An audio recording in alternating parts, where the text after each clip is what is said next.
Hello and welcome to Library Salad. Today's episode is Shoes, Glorious Shoes, brought to you by the Monroeville Public Library in Pennsylvania. Hi, I'm Alice, and once again, Library Salad, we're going to take in an idea, a thought, toss around some little bit of this, little bit of that, and that's Library Salad. So, with shoes, did you know that the average American woman owns 30 pairs of shoes?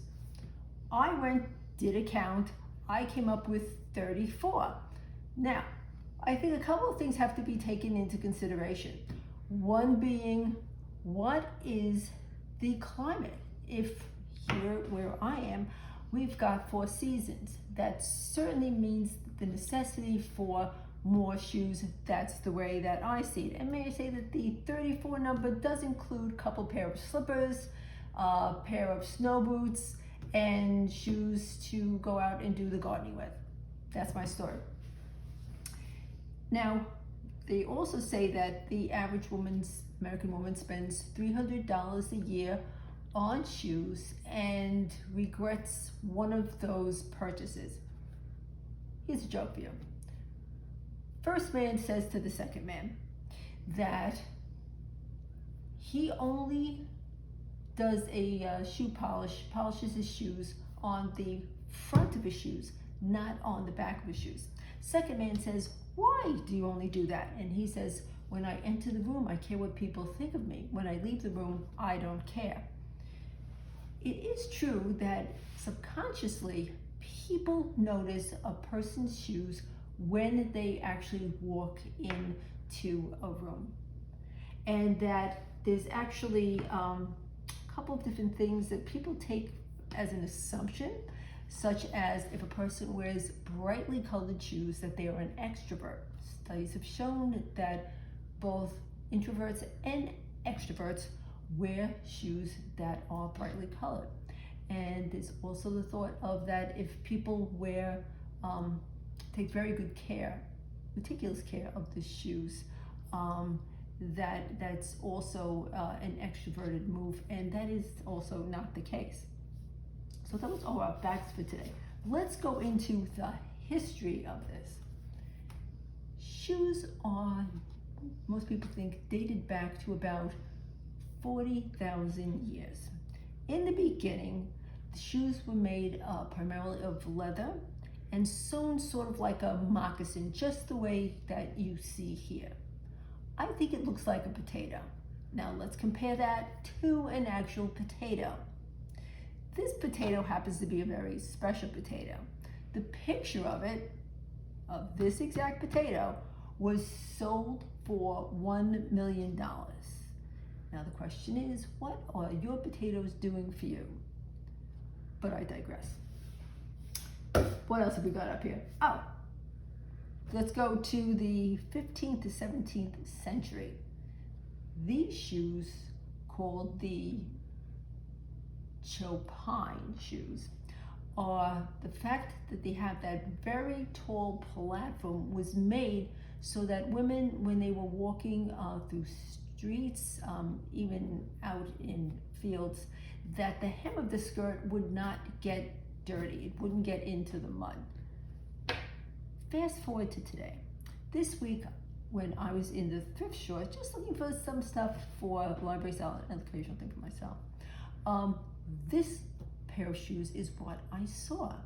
It looks surprisingly like the actual original pairs in the 15th to 17th century. The style has not changed that much. Even the way it rounds in the back for the heel, I found very surprising that there would be a need for that in this time. I'm not sure why you wore it, and I didn't purchase them because they are not in my size. Then, let's see, we also have men started to wear heels first. It was actually considered the fact of being higher up in society if you had heels. And it was also considered very important for men to wear heels when they rode on a horse, because the heels would actually line up well in the stirrup and keep them on more. Now, I question that because of the fact that has anybody ever seen high heels with someone in a suit of armor? I always think of them riding horses very much in suits of armors, such as jousting, but not so much with the heels. What about cowboy boots? Yes! You're Cowboy welcome. boots, thank you very much. Didn't think of that one, but cowboy boots, that makes sense.